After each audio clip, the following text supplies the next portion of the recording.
मोठ्याने बोल. हां, का आवडलं बरं तुला भाकरीचं पुस्तक? भाकरी आवडतं म्हणून. अच्छा. भाकरीच्या पुस्तकाचे लेखक माहिती आहे का तुला? कोण आहे बरं? कोणी लिहिली ती गोष्ट? हां, निलेश निमकर सरांनी.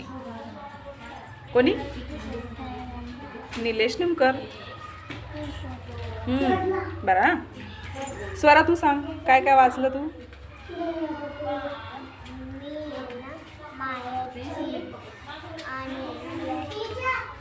अजून कशाची?